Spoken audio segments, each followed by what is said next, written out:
Olá, eu sou Eduardo Surian, faço parte de LBS Advogados e junto com Veredas Inteligência Estratégica e em parceria da Associação Brasileira de Economistas pela Democracia, a ABED, estamos iniciando o quarto debate do ciclo Reforma Tributária, o que está em jogo? Os vídeos desse ciclo estão à disposição tanto no Facebook como no YouTube de LBS Advogados e de Veredas Inteligências Estratégicas e também da ABED. Hoje nós vamos conversar sobre reforma tributária, um sistema a combater desigualdades.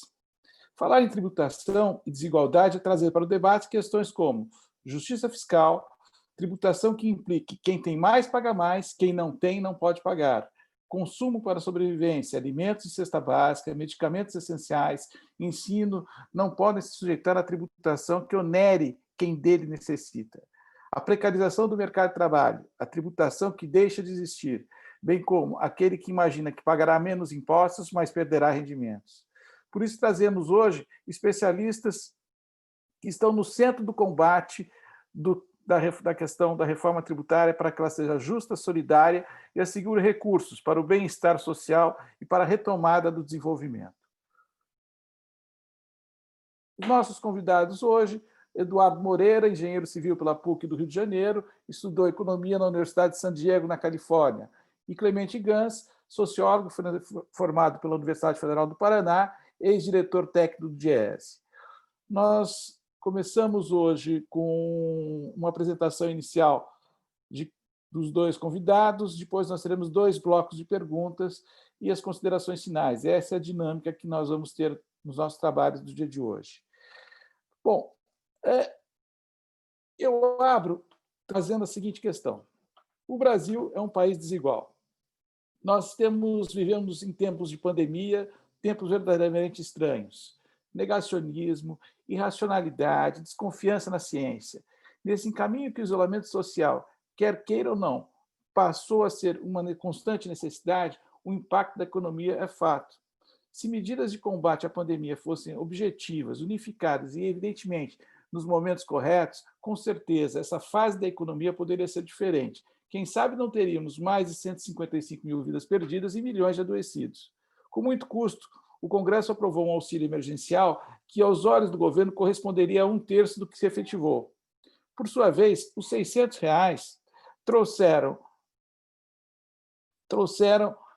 uma população que estava completamente invisível, totalmente invisível. Nós imaginávamos que esse quadro de pessoas que solicitariam um auxílio seria bem menor, como também o governo imaginava. Praticamente 70 milhões entre nós foram buscar o auxílio, a busca desse recurso. Sobrevivência, essencialmente, desemprego, parte da economia destroçada, desabastecimento, especulação cambial, necessidade de um programa de renda permanente. Tudo isso para explicar o tamanho da nossa desigualdade. A cada parcela do auxílio emergencial, o governo desembolsou cerca de 50 bilhões. Nesse paralelo, o Supremo Tribunal Federal, na última sexta-feira, começou a discutir a constitucionalidade de se cobrar imposto sobre renda, sobre herança, aliás, relativamente à repatriação de reais. Uma família, discute a cobrança pelo Estado de São Paulo da taxação de tributos sobre doação via repatriação. O importe doado corresponde exatamente a 50 bilhões. O Estado de São Paulo calcula que, nos últimos anos, se o Supremo entender que não cabe o tributo, mais de 5 bilhões deixarão de entrar nos cofres públicos.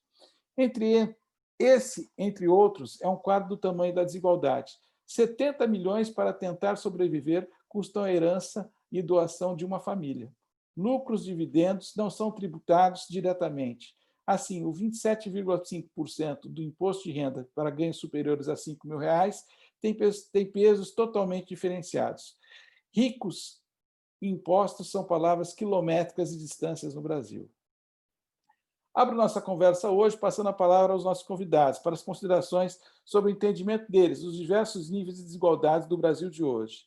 Começo com o Eduardo e, posteriormente, convido o Clemente para fazer a sua abertura, olhando para esse quadro de desigualdade que nós temos. Eduardo?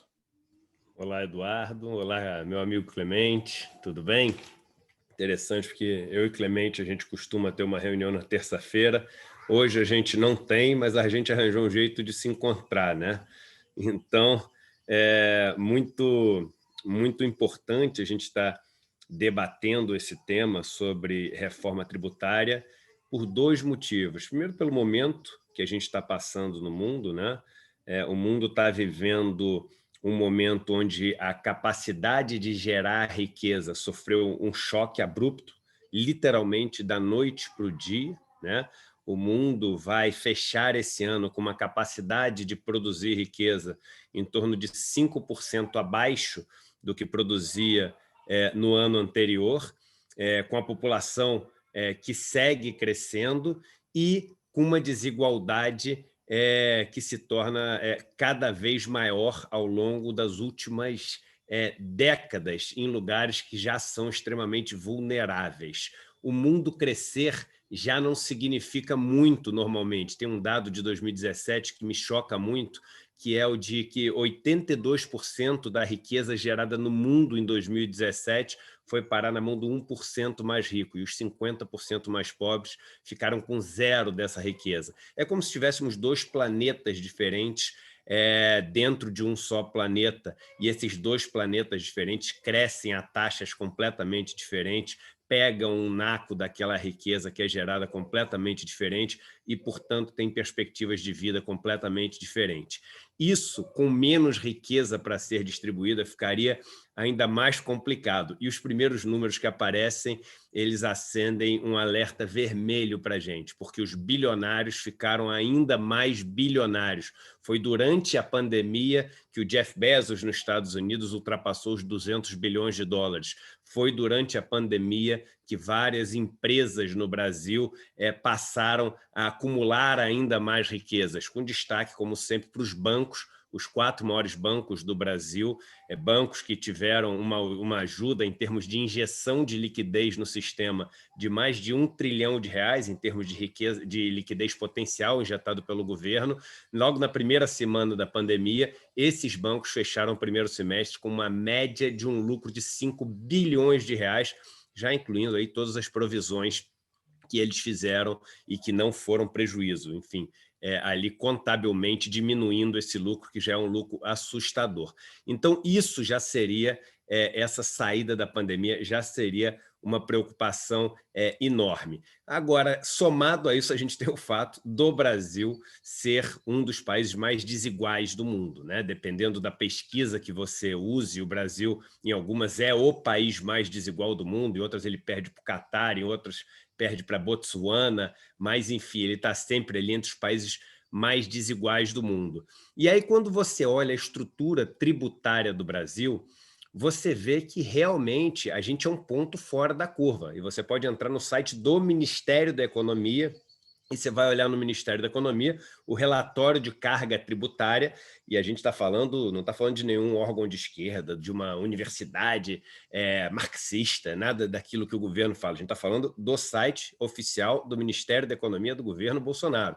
Você vai ver nesse relatório de carga tributária que o Brasil é um dos países do mundo que mais cobra impostos sobre consumo e um dos países do mundo que menos cobra impostos sobre renda, ganhos de capital, lucros e dividendos, né? Então a gente taxa muito o mais pobre, tudo que o mais pobre ganha, ele gasta, por isso, né, essa associação entre imposto sobre consumo e a forma como a gente taxa os mais pobres, e a gente taxa muito pouco os mais ricos, somos um paraíso fiscal para as pessoas mais ricas. Não bastasse isso, somos um dos países que menos cobra impostos sobre herança também. Somos um dos países que menos cobra imposto sobre a propriedade. A terra no Brasil, Brasil que é um país, enfim, com um território enorme, né, dimensões continentais, cobra de imposto territorial rural no Brasil inteiro menos do que um mês de IPTU da cidade de São Paulo. Eu estou aqui conversando com vocês num sítio que tem 120 mil metros quadrados, eu pago de ITR por ano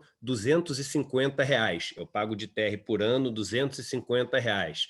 Né? As pessoas que têm uma motoca no Brasil de 125 cilindradas e entregam pizza o dia inteiro, pagam mais imposto sobre a motoca do que quem tem um iate ou quem tem um jatinho no Brasil que não paga imposto nenhum. Então, não é possível imaginar a saída dessa condição de país mais desigual do mundo, ou um dos mais desiguais do mundo, sem alterar essas aberrações, né, que a gente tem no nosso sistema tributário no Brasil.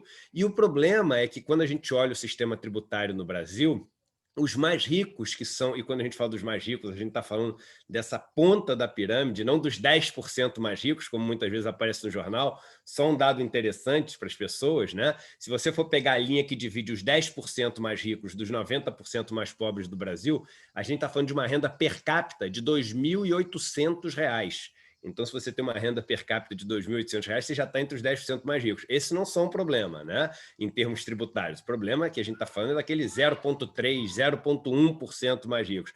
Essas pessoas pegam e fazem propagandas falando o seguinte: olha, nós pagamos muitos impostos, né? E aí a maior parte da população brasileira vê aquilo, e como a maior parte da população brasileira realmente paga muitos impostos, ela fala: é verdade, nós pagamos, então vamos diminuir os impostos. Só que não existe o nós nesse caso. Existem aqueles muito ricos que pagam muito poucos impostos e querem manipular a opinião pública para pagar ainda menos impostos. Vem com uma agenda que é uma agenda só de simplificação tributária, que até incorre nos riscos de aumentar impostos sobre consumo, estudo de vários analistas e economistas sérios que fizeram os estudos sobre as PECs, que apresentam só essa simplificação tributária e não falam sobre essa progressividade tão necessária. A gente precisa de simplificação tributária? É claro que precisa, mas o que urge no Brasil é uma redistribuição de renda, de oportunidades, de riqueza, e essa só viria com a progressividade tributária e não com essa simplificação que é proposta nessas reformas, que são as reformas que aparecem na mídia. Clemente? Bom, prazer estar aqui com você, Surian, parabenizar a LBS, a ABED, pela iniciativa, pelo trabalho que vem fazendo. Um prazer estar com o Eduardo nesse bate-papo. Acho que a questão colocada ela é muito importante, talvez uma das mais importantes questões para nós pensarmos a perspectiva do desenvolvimento brasileiro, portanto, a capacidade que nós temos de coletivamente produzir uma economia capaz de gerar bem-estar, qualidade de vida, nenhuma situação de sustentabilidade ambiental. Sem dúvida, a desigualdade não só é uma consequência de uma má condição distributiva, como é um impeditivo estrutural para nós conseguirmos alavancar a economia a produzir uma sociedade que produza equidade, que produza justiça, que produza capacidade, como eu disse, de gerar bem-estar e qualidade de vida. Se nós pegarmos um pouco a história em síntese, especialmente no pós-guerra, que é um momento com o qual, especialmente, a Europa olha para a situação que vivia do ponto de vista econômico, observa o papel que a desigualdade gera nos dois conflitos e, especialmente, nas consequências da Segunda Guerra Mundial, há uma construção política que rebate, inclusive, para a experiência brasileira, no qual aquelas sociedades pactuam, do ponto de vista político, 3 diretrizes básicas. Uma primeira diretriz estava orientada para que o produto econômico do trabalho fosse distribuído por meio de sistemas de negociação coletiva, sistemas de pactuação social, capaz de colocar para as condições de trabalho e salário capacidade de distribuição do produto econômico de uma determinada forma mais igualitária e, portanto, com melhores condições de trabalho e melhores salários, menor diferença entre as remunerações na estrutura do sistema produtivo. A segunda diretriz fundamental foi que essa estrutura produtiva tributaria de forma progressiva quem ganha mais, como o Eduardo bem registrou aqui. Portanto, tivemos estruturas tributárias em países no qual a renda e o patrimônio eram progressivamente elevadas. Chegamos a ter experiências históricas em países cuja tributação de renda e tributação de patrimônio ultrapassava 70% a 90%. Portanto, altas tributações, especialmente para aqueles que tinham alto patrimônio e alta renda. E terceira diretriz fundamental era de um Estado que, tributando de forma progressiva, arrecadava parte da produção econômica e devolvia para a sociedade com políticas públicas universais, especialmente em saúde, educação, habitação e proteção social, especialmente previdência social. Esse processo que produz experiências históricas de sociedades organizadas com menor desigualdade passa a sofrer uma profunda mudança a partir dos anos 70, mais aceleradamente nos anos 80 e 90, no qual essas três dimensões passam por reversões muito profundas. De um lado, há um enfraquecimento progressivo da capacidade dos sindicatos fazerem a disputa distributiva do processo de produção econômica. Segundo, uma pressão crescente por parte das elites, como registrou o Eduardo, no sentido de reverter os sistemas progressivos e gradativamente muitas sociedades fizeram isso de forma intensa. A sociedade americana acabou agora com o Trump fazendo a última etapa de uma redução drástica da tributação dos ricos e do patrimônio nos Estados Unidos, por exemplo, e outros países fizeram coisa semelhante. Nós aqui no Brasil fizemos no governo Fernando Henrique a isenção da tributação sobre lucros e dividendos, tributação sobre propriedade, ou seja, isentamos os super ricos de pagar impostos, e também uma política continuada de redução do papel do Estado na oferta de serviços públicos, uma tentativa de transformar o direito em uma compra ou a política pública universal em uma mercadoria comprada segundo cada um a sua capacidade econômica de acessar aquela proteção. Essas mudanças estão em processo.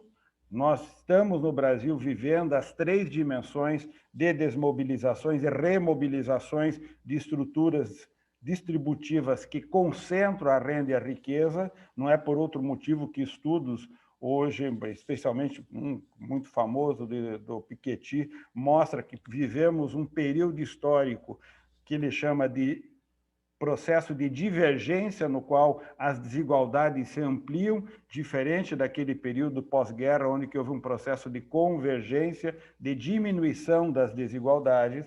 E nesse período de divergência, nós temos processos com uma intensidade de produção econômica e de aumento de desigualdades como nós jamais vimos na sua extensão e profundidade.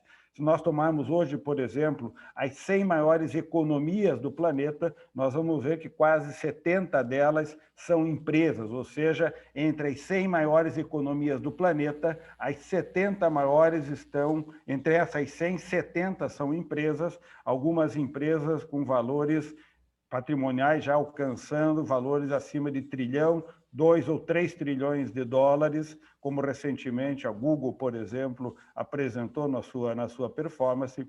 Patrimônio dessa empresa, por exemplo, que é superior, portanto, ao PIB brasileiro. Empresas, portanto, que são muito mais importantes do ponto de vista econômico do que os estados nacionais. Essas desigualdades se materializam em desigualdades políticas, se materializam em desigualdades na capacidade política de produzir regras, inclusive redistributivas, desigualdades essas que se reproduzem na forma de acessar as riquezas, os bens públicos, os bens coletivos, o acesso àquilo que está disponível para toda a população e que acaba sendo permitido o seu acesso por uma parcela muito pequena da sociedade.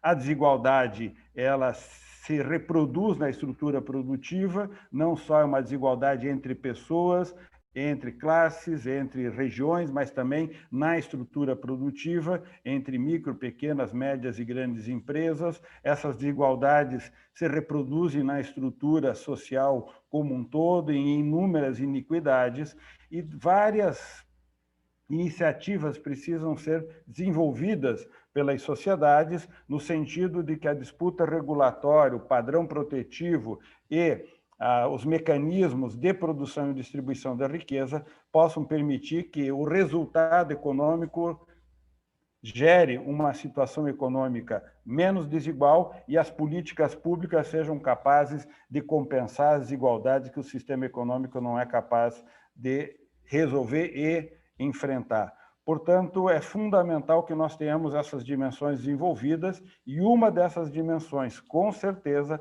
é termos um sistema tributário progressivo onde quem ganha mais, quem tem mais patrimônio, possa efetivamente contribuir com uma parcela maior do financiamento do Estado, seja capaz, portanto, de contribuir dessa maneira com o desenvolvimento, aportando, portanto, para o financiamento público uma tributação coerente com a sua capacidade econômica e, portanto, uma reforma tributária é parte essencial de uma mudança estrutural na sociedade brasileira.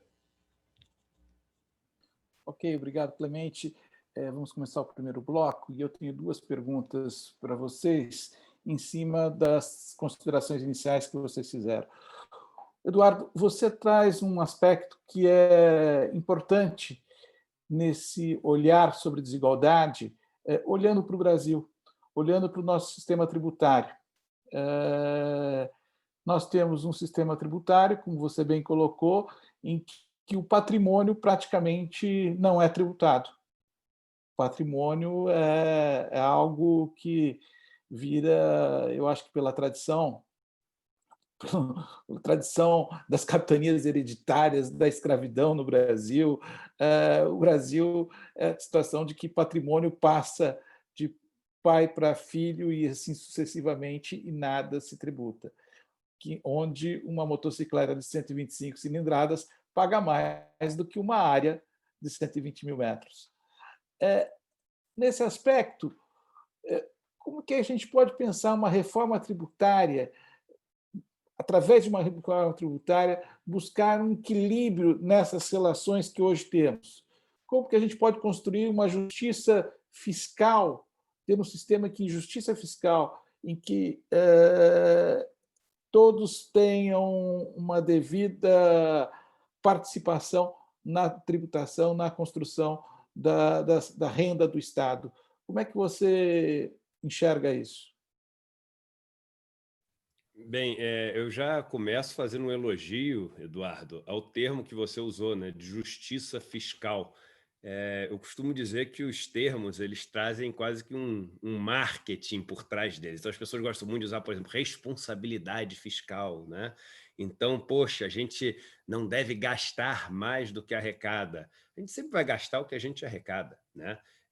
Se precisa fazer mais coisas, a gente vai se endividar. E aí, quando a gente se endividar, isso vai gerar uma obrigação de pagar mais juros na frente. Então, na frente, a gente vai ter que realocar o quanto a gente gastou. É o que eu digo o seguinte, a pergunta certa não é se a conta vai fechar. A pergunta certa é quem vai pagar a conta, porque a conta sempre fecha, né? A diferença é de quem vai pagar a conta, dependendo de como a gente faz esse arranjo. E nessa justiça fiscal, a gente deveria estar escolhendo bem de quem a gente tira e para quem a gente entrega. A gente já tem uma reparação histórica para fazer no Brasil em termos de como a propriedade, né, ela foi sendo acumulada e como foi sendo passada de geração para geração no Brasil.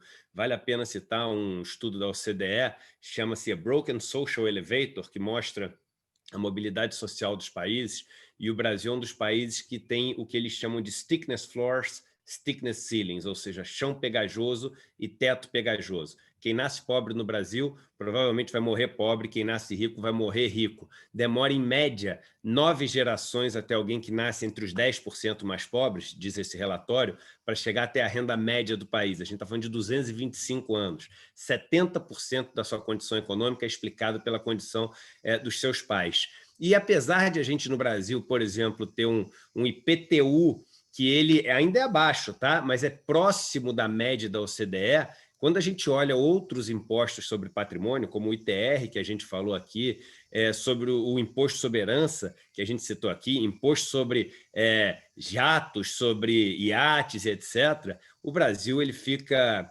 absolutamente aquém dos outros países. E aí a gente, obviamente, teria que mexer, né, nesse sistema, porque é aquela história do ovo e da galinha. O que você mexe primeiro? Você mexe no balanço de dinheiro para isso interferir no balanço de poder, ou você mexe no balanço de poder para isso interferir no balanço de dinheiro? É uma questão quase que filosófica que tem que ser discutida, mas eu acho que é mais fácil você começar mexendo neste balanço de dinheiro. Por quê? Porque isso é algo que o Estado pode impor, não é à toa que o nome do que ele cobra é imposto, é uma imposição do Estado, e só ele tem o direito de fazer isso, porque quando você altera esse balanço de acúmulo de riqueza, automaticamente você vai gerar um novo balanço de poder. Num país como o Brasil, onde você tem pessoas que têm assim, muitos bilhões, né? E metade do Brasil que vive abaixo da linha de pobreza, inevitavelmente essas pessoas vão concentrar poder tendo a maior bancada na Câmara, a maior bancada no Senado, e dificilmente você vai conseguir passar leis que prejudiquem aqueles que estão ali como seu exército para defendê-los, né? Então, daí a necessidade da gente ter, primeiro, uma conscientização popular, segundo, uma mobilização popular, para a gente ter uma pressão e fazer com que esses impostos, pelo menos, se aproximem do que são as boas práticas internacionais, e isso possa começar a mudar essa relação de poder e dinheiro que andam tão juntas aqui no Brasil, mexendo nessa questão dos impostos sobre herança, dos impostos sobre esses ativos que a gente falou aqui, iates, jatinhos, etc., imposto sobre a terra, e aí depois disso, que é o óbvio, que é aquilo que a gente deveria fazer imediatamente, simplesmente para se aproximar do resto do mundo, aí até discutir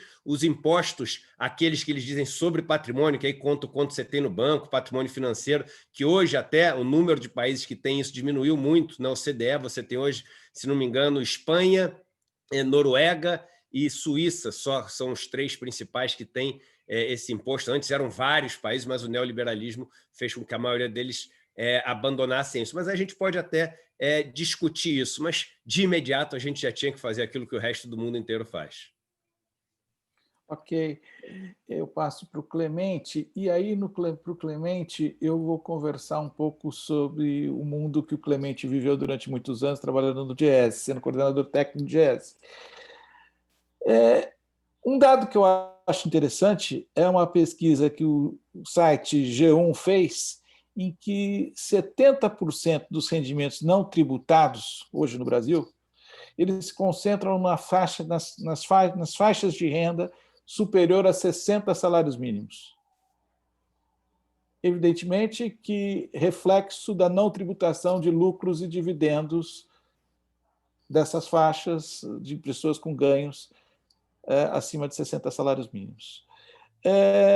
O Diese faz o seu cálculo do salário mínimo, que seria o salário mínimo necessário para a sobrevivência, conforme a previsão da Constituição, e esse cálculo, em setembro, corresponde a um valor de R$ 4.892,75.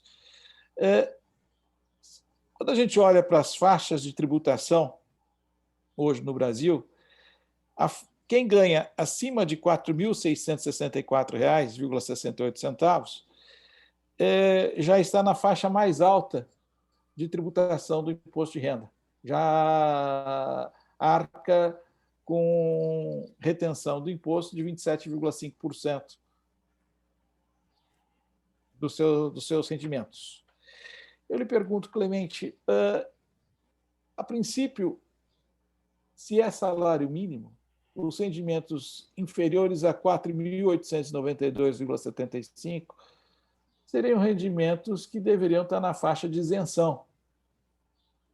Nós estamos tributando pela faixa mais alta rendimentos que, a princípio, pelo ganho que têm essas pessoas, seriam a necessidade de sobrevivência.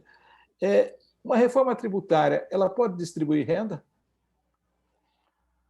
Olha, ela é essencialmente uma estrutura de organização da sociedade no qual parte da produção econômica é destinada ao financiamento do Estado, que deve devolver para a sociedade serviços públicos, e essa é a proposta, o que nós propugnamos, que é justamente termos políticas públicas capazes de atuarem no sentido da igualdade. Então, políticas públicas universais com qualidade em saúde, educação, habitação, transporte, segurança, proteção social, como previdência, todas elas oferecidas com qualidade de maneira universal, portanto, partir da tributação ou a oferta desses serviços e dessas políticas públicas tem um impacto direto sobre a desigualdade e tem um impacto direto sobre a condição de vida e a qualidade de vida das pessoas. Além disso, políticas como de valorização do salário mínimo, políticas orientadas para um desenvolvimento econômico, investimento público gerando emprego e emprego de qualidade, tem um efeito direto sobre a condição de vida e a desigualdade. E estruturas tributárias, como o Eduardo destacou, progressivas. E a nossa reforma tributária, além da simplificação, que é um elemento importante, mas essencialmente precisaríamos transitar de uma estrutura tributária que tributa pesadamente o consumo e, com isso, tributa pesadamente as rendas do trabalho, especialmente, e as menores rendas, proporcionalmente ao que tributa nas grandes rendas, transitar de uma tributação para uma tributação menor sobre o consumo e uma tributação maior sobre as rendas e o patrimônio, e as várias formas de renda e as várias formas de patrimônio e as várias alíquotas de tributação sobre renda e patrimônio, de forma que progressivamente nós fôssemos chegando àquilo que as sociedades no pós-guerra enunciaram como limites para a acumulação de riqueza ou a transmissão de riqueza para os herdeiros. Ou seja, havia uma compreensão de que o herdeiro não deveria acumular aquilo que veio acumulado anteriormente, parte disso deveria ser transferido para o bem coletivo, para o bem público, como uma forma, inclusive, de evitar isso que o Eduardo destacou, que é a profunda desigualdade que o poder da riqueza confere do ponto de vista de poder político. Essas mudanças são fundamentais e elas são dificílimas de fazer. Lembremos-nos que desde o Fernando Henrique, Lula, Dilma e agora, provavelmente, com o governo Bolsonaro, a reforma tributária vem permanecendo na agenda. E a agenda hoje do governo Bolsonaro é fazer uma reforma tributária neutra do ponto de vista distributivo, ou seja, claramente o governo indica que não tem interesse em mexer na estrutura tributária regressiva brasileira. Portanto, mexer na estrutura tributária é parte importante e essencial para um projeto que enfrenta os graves problemas de desigualdade na sociedade brasileira. De um lado, tributando, portanto, retirando de quem tem maior renda, maior riqueza, capacidade para financiar o Estado, e, de outro lado, cuidando com muita cuidado de todas as aplicações de Estado para fazer a promoção e a produção de políticas públicas com qualidade e com caráter universal. A participação tributária, a contribuição tributária que todos fazemos, ela faz parte do acordo que a sociedade poderá fazer. Eu não vejo problema, Surian, de termos de alguma forma, toda a sociedade contribui com o financiamento do Estado pelo consumo e, muitas vezes, pela renda.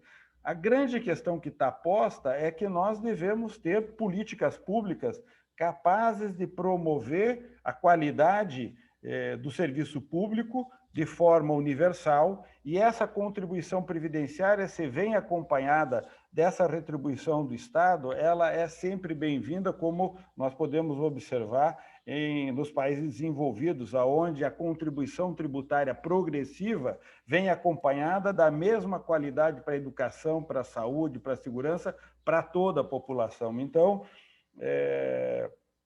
o acordo sobre a participação contributiva tributária de toda a sociedade, se ela é enunciada pelo princípio da progressividade, talvez caiba sim nós temos isenções em partes de renda quando esses trabalhadores que têm menores rendas têm uma participação tributária importante, porque toda a sua renda é destinada ao consumo. Então, tudo isso faz parte de uma construção de um sistema que deve ser orientado pelo princípio da equidade, quem tem mais capacidade paga mais, e pelo princípio da igualdade do ponto de vista do acesso aos bens e aos serviços públicos de qualidade. Obrigado para vocês nesse primeiro bloco. A gente começa agora o segundo bloco e agora eu faço um questionamento semelhante para os dois.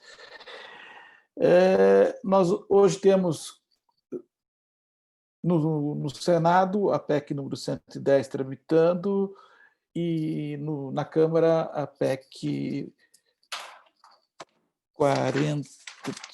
45 tramitando, são duas PECs, PEC 45, duas PECs tramitando no Senado. O governo não enviou nenhum projeto e o governo, agora no meio do ano, ao falar sobre reforma tributária, numa tendência de certa neutralidade, como aborda o Clemente, fez um fatiamento apresentando uma primeira proposta de alteração de cobrança de impostos com unificação de PIS/COFINS. Efetivamente, nenhuma outra medida no sentido a um grande projeto de alteração. Olhando todos esses projetos, alguma intenção de governo, o que está no Senado, o que está na Câmara, vocês acham que a gente tem condição, nesse atual período, de olhar para uma perspectiva de um sistema tributário mais justo, menos desigual? Se a gente não tem condição nesse cenário, que caminho, que trilhos que a gente pode estar caminhando para pensar num quadro melhor? Voltamos ao Eduardo primeiro. Olha, Eduardo, o primeiro ponto interessante é a gente avaliar a cobertura que está sendo dada, né, para as possibilidades que existem de reforma tributária, né? E eu vou falar um ponto que parece que não tem nada a ver, mas para falar sobre essa questão da cobertura que é dada pela mídia. Ontem eu fui participar de um debate e estavam me perguntando sobre a questão da independência do Banco Central. E aí eu, enfim, tenho minha opinião formada sobre isso, mas quis ver as notícias que estavam saindo sobre a independência do Banco Central e etc. E aí dei um Google, independência do Banco Central. A primeira página do Google inteira, acho que são 20 notícias, eram assim: por que o Banco Central deve ser independente? As vantagens da independência do Banco Central. O Banco Central e a independência necessária. Então, assim, dá exame, valor, acho que, não sei se Estadão, enfim, toda a mídia, que é a que tem mais dinheiro de propaganda, de anúncios, que é a que fica mais bem ranqueada, que é a que recebe mais visualizações, atenções, toda ela a favor de uma independência que atende ao grupo de donos dessa mídia. A gente está falando de empresas privadas. E isso acontece muito com a questão das reformas que estão sendo analisadas, com a reforma administrativa, com a reforma da Previdência e também com a reforma tributária.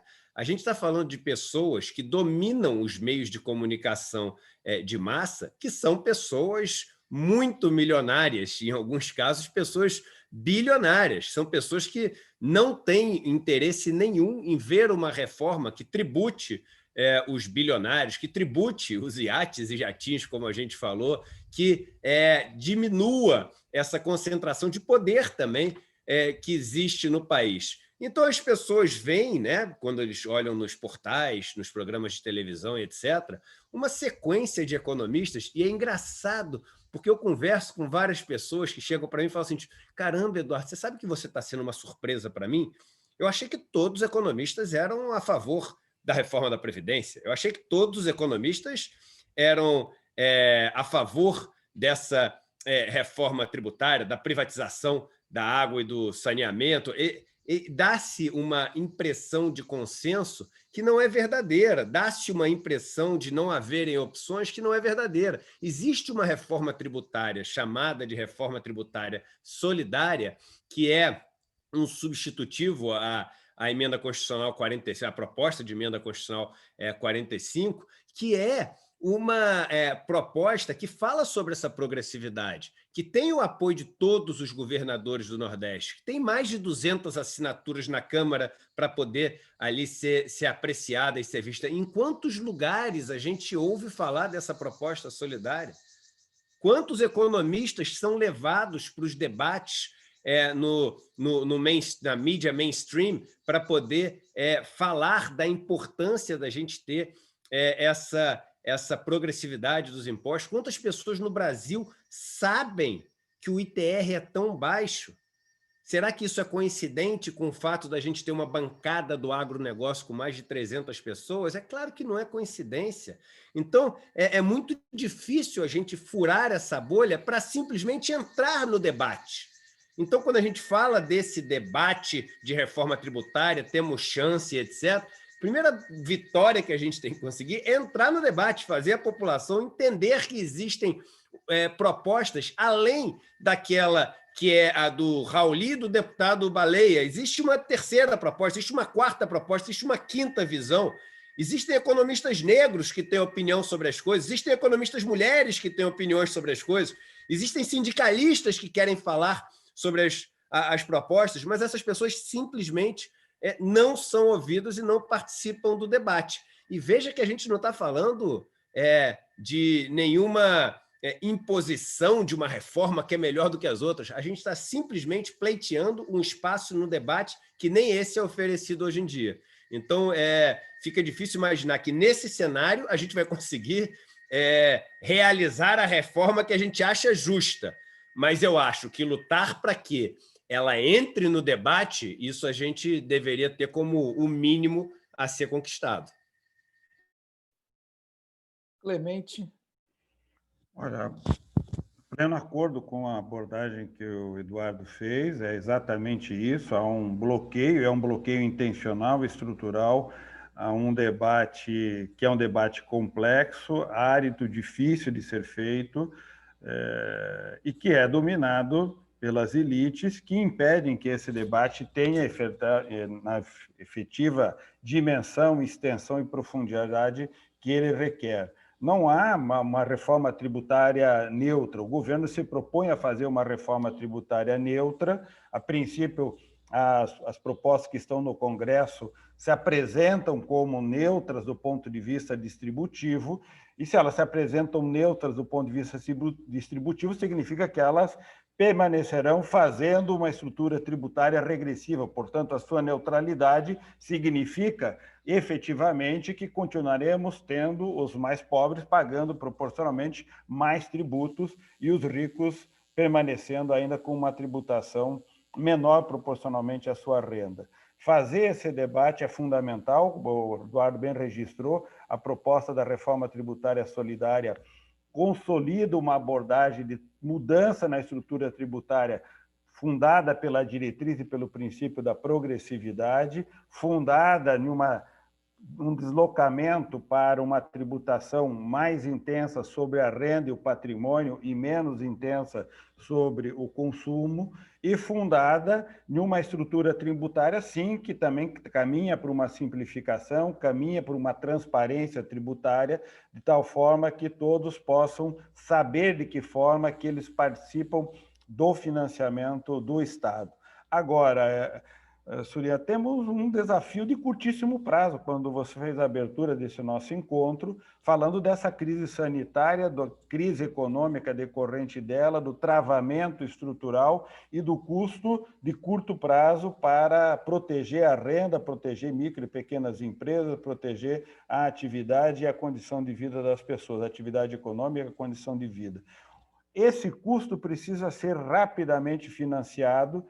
E, no âmbito da própria reforma tributária solidária, também se desenvolveu um conjunto de propostas emergenciais, portanto, um conjunto de propostas para atuar imediatamente no financiamento da saída dessa crise econômica, um conjunto de propostas que está dentro do arcabouço chamada da tributação dos super ricos, e ali se destacou da proposta de reforma tributária solidária geral, um conjunto de 6 a 8 medidas que imediatamente poderiam ser implementadas e deveriam ser implementadas pelo Congresso Nacional para dar capacidade fiscal do Estado brasileiro retomar o investimento público, sustentar a proteção de renda às famílias e dar capacidade às políticas públicas enfrentarem as saídas que a crise exige em termos de proteção e em termos de investimento. Mudança no lei de terras, tem uma série de mudanças, mas é uma mudança tributária de curto prazo muito importante. O governo vem com várias iniciativas anunciadas e nenhuma delas concretizadas. O governo fala, o Paulo Guedes fala em desonerar as folhas. Lembremos que as exonerações, as isenções fiscais, hoje já são mais de 12% do PIB, ou seja, um volume muito grande de isenção. Não só não pagam tributos, como muitas vezes estão isentos e ganham prêmios pela atividade econômica, não terem responsabilidade de tributação. E as mudanças de curto prazo precisariam ser feitas. Ao mesmo tempo em que as mobilizações, seja no Supremo Tribunal Federal, seja no próprio Legislativo, caminham para sustentar a proteção não tributária da renda e da riqueza, há também iniciativas como aquelas que defendem a prorrogação da desoneração da folha para o ano de 2021, portanto, liberando as empresas da contribuição previdenciária e, portanto, dando, de alguma forma, capacidade e isenção fiscal para um conjunto de empresas. Quanto disso preserva emprego, quanto disso atua no sentido da geração de empregos, nada disso é efetivamente colocado sobre a mesa e muitas vezes não só a tributação não é feita, como é dado também algum incentivo, alguma benesse ou alguma isenção tributária, cujos efeitos gerais são também reduzir a capacidade fiscal do Estado de executar políticas públicas, investimentos e suas atividades essenciais. Ok, obrigado, Clemente, obrigado, Eduardo. Eu acho que, em parte, a nossa ideia desse ciclo, dessas 4 rodadas que nós fizemos, é um pouco dentro do tamanho que nós temos, dentro daquilo que a gente pensa que a gente pode alcançar, despertar a discussão. Nós trabalhamos no dia de hoje. Fundamental, como bem salientou o Eduardo, furar a bolha, entrar nesse debate, construir instâncias que sejam junto ao movimento sindical, junto às entidades de classe, à sociedade no geral, de trazer essa discussão. É uma discussão que, sem dúvida, tem o seu veio ideológico, tem o seu veio patrimonial das empresas que controlam, que, evidentemente, que a mídia tem o seu interesse e joga nesse sentido. E é lógico, no quadro histórico que nós temos, a, entre aspas, neutralidade regressiva é um exemplo perfeito. Nós temos uma neutralidade que nunca é neutra, e sim, ela tem um lado, e é lógico que ela é regressiva, porque tributo neste país é algo que nunca os que mais ganham efetivamente pagaram no nosso histórico. A nossa conversa está se encerrando e eu vou abrir tanto para o Eduardo como para o Clemente para considerações finais para o nosso fechamento do trabalho de hoje. Eduardo? Eu queria agradecer ao Eduardo por ter mediado essa conversa, ao Clemente, que tem um trabalho tão importante de usar toda a experiência colhida, né, durante tantos anos, analisando números, dados, experiências internacionais, para hoje poder fazer essa síntese que tanto agrega a discussão e convidar as pessoas para o debate, né? Às vezes é muito mais confortável a gente ficar na nossa zona de certezas, na nossa zona dos jornais televisivos da noite, e aquele mundo nos basta para não confundir mais nossa cabeça e as coisas seguem como estão. Só que o seguir como estão é muito ruim, né? Seguir como estão, principalmente depois dessa pandemia, significa milhões de pessoas voltando a passar fome, milhões de pessoas voltando para baixo da linha de pobreza, dezenas de milhões de pessoas desempregadas, né? Vale a pena notar um estudo recente feito pela FGV, se não me engano, mostrando que mais ou menos 1/4 das empresas que demitiram não pretendem recontratar. Vários empregos que foram perdidos foram substituídos por algoritmos, por sistemas, coisas que estavam sendo adiadas e foram feitas agora no Brasil e no resto do mundo. Então, a gente vai passar uma situação muito difícil, e o Einstein falava o seguinte, que a definição de insanidade é fazer as mesmas coisas e querer chegar num resultado diferente. Se a gente quer chegar num resultado diferente no país, a gente tem que sair um pouco da caixa, tem que sair um pouco da bolha e tem que ouvir novas propostas. Então, o convite é esse, é que as pessoas deem um pouco da sua escuta para outras propostas que não têm tanto espaço na mídia, mas que talvez possam trazer perspectivas de um Brasil melhor. Muito obrigado pela chance aí de debater com vocês. Muito obrigado, nós agradecemos. Eduardo Clemente.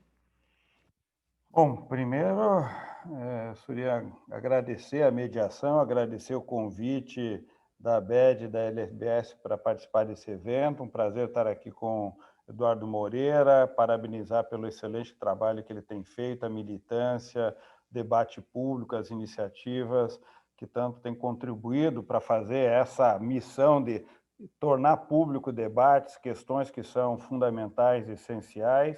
Creio que nós todos temos essa responsabilidade, essa tarefa de conduzir o debate público, de aportar reflexão, instrumentos, propostas, mas principalmente um esforço de mobilização, de colocar as pessoas em movimento, colocá-las numa atitude afirmativa de busca, de enfrentamento dos problemas. O quadro para frente, como o Eduardo registrou, não é nada animador, o quadro é de muita diversidade, pobreza, miséria, infelizmente voltando a crescer de forma acentuada no Brasil. Temos potencialmente cerca de 30 milhões de pessoas ou no desemprego, ou na inatividade, precisando voltar para o trabalho, ou no subemprego, no desalento, ou na subocupação. É uma situação dramática, talvez jamais vivida nas condições de trabalho no Brasil, ao mesmo tempo que sofremos severas restrições pelas regras que foram criadas desde o governo Temer, do ponto de vista do gasto fiscal, da organização do orçamento público, e os desafios que o investimento, a proteção social, a proteção de renda, a proteção das políticas públicas precisam produzir por uma sociedade que enfrenta os problemas que estão postos. Sem dúvida, o enfrentamento da questão tributária é parte de um conjunto de medidas essenciais para termos a capacidade do Estado e da sociedade de enfrentar esses problemas. Espero que tenhamos sucesso no debate, que sejamos capazes de promover com qualidade o debate público e espero que o Congresso Nacional recepcione um debate republicano para que escolhas difíceis possam ser feitas em nome do bem-estar, da qualidade de vida e da sustentabilidade ambiental. Ok, obrigado, Clemente. Eu, finalizando essa nossa conversa hoje, eu quero agradecer imensamente, em nome de LBS e Veredas, ao Eduardo e ao Clemente, como também todas e todos os palestrantes, as pessoas que estiveram conosco nessas quatro rodadas, nesse ciclo, onde nós estamos discutindo a questão da reforma tributária, buscando a ampliação desse debate, buscando construir um outro olhar, construir um olhar mais justo, mais solidário, onde se efetivamente se discute o papel do Estado, o seu financiamento, e que esse distanciamento que nós temos entre ricos, pobres, onde os pobres normalmente arcam com todo o financiamento da sociedade brasileira, seja revertido. Obrigado a todos vocês, obrigado àqueles que estão nos assistindo, e no próximo evento estaremos novamente juntos.